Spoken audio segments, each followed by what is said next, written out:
Les études de médecine nécessitent beaucoup de travail, de dévouement et de persévérance. Il y a beaucoup d'informations à assimiler, de nouvelles compétences à développer, beaucoup d'heures d'études à consacrer. Tout ceci peut être une source de stress, de fatigue, d'épuisement pour la plupart des étudiants. Mais lorsqu'on possède les meilleurs conseils pratiques, nous pouvons faire face aux différentes difficultés et réussir brillamment dans ce domaine. Dans cette vidéo, je partage avec toi mes meilleurs conseils pour réussir tes études en médecine. Si tu veux découvrir ces conseils, alors je t'invite à rester avec moi jusqu'à la fin de cette vidéo. D'abord, je te remercie d'avoir cliqué sur cette vidéo et je te souhaite la bienvenue sur ma chaîne YouTube nommée Dr Sidimé. Je m'appelle Sidimé et je suis en dernière année de formation en médecine générale. Sur cette chaîne, je vais partager avec toi mes meilleures astuces et conseils afin de réussir les examens mais aussi les études en général. Et je partagerai avec toi des cas cliniques très intéressants. Que tu sois en première année de tes études ou que tu sois en dernière année, je t'invite à t'abonner à cette chaîne afin de ne pas rater la prochaine vidéo.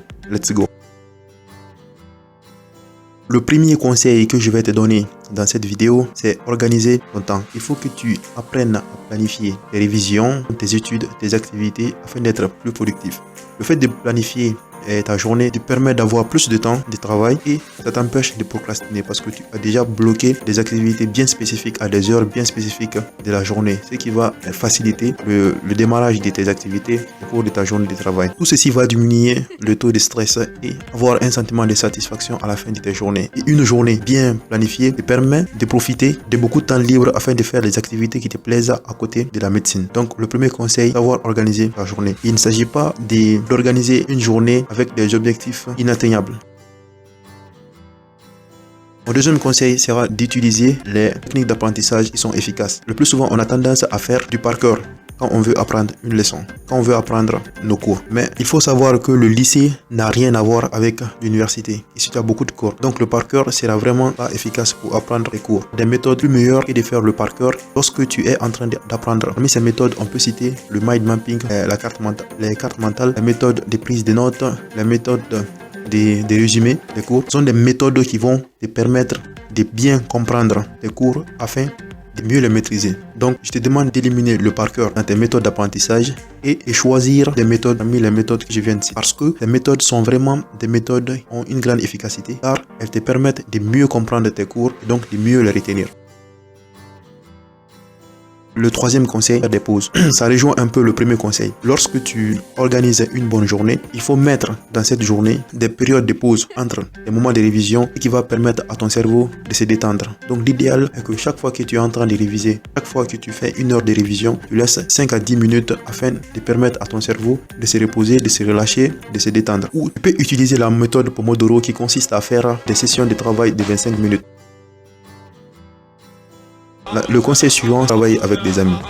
C'est bien de travailler seul. L'idéal est que tu aies un moment pendant lequel tu te vois avec des amis pour se poser des questions, pour s'expliquer certaines notions que vous n'avez pas comprises.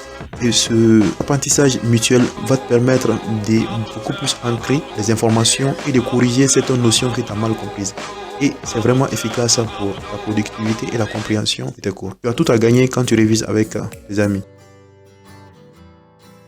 Le conseil suivant est de prendre soin de ta santé. Les études médicales sont des études qui sont très longues. Donc, tu dois vraiment avoir une hygiène de vie qui va te permettre de tenir sur le long terme. C'est pas une course de vitesse, mais plutôt un marathon. Donc, tu dois pouvoir tenir sur le long terme. Et pour tenir sur le long terme, il faut vraiment avoir une bonne hygiène de vie, prendre soin de sa santé physique mais aussi mentale. Ce qui va passer de 1 par avoir un bon sommeil. Il faut jamais jouer sur ton sommeil. Il faut toujours garder un sommeil suffisant qui va te permettre de récupérer après tes journées de travail. Mais pendant ta journée, tu essaies de manger bien, mange sainement, mange équilibré et fais de l'activité physique. Ne considère surtout pas le fait d'avoir une activité physique régulièrement comme une perte de temps. Parce que le fait quand tu fais régulièrement de l'activité physique, tu augmentes tes capacités cognitives comme la mémoire, le raisonnement et le bien-être, la santé mentale qui est indispensable pour pouvoir gérer ton stress quotidien quand tu étudies. Aujourd'hui, si tu fais la médecine et qu'un jour tu as développé une passion pour la médecine, comme dernier conseil, il faut entretenir cette passion parce qu'elle va t'aider durant tout le long de ton cursus. Et ensuite, il faut développer ta curiosité pour la médecine. Essaye de lire plus de livres, de regarder des documentaires, avoir des conversations avec des médecins afin de voir, découvrir tout ce qu'il y a à découvrir en médecine et développer cette curiosité. Donc, on arrive à la fin de cette vidéo. Si tu l'as aimé, bien sûr, chers collègues, t'invite à mettre un gros pouce bleu, à mettre un like, ensuite partager cette vidéo à tes camarades médecins qui vont aussi peut-être l'adorer. Et tu veux mettre quelque chose en commentaire, soit des questions ou des vidéos dont tu voudrais que je parle dans les prochaines vidéos. Alors, je te remercie et je te dis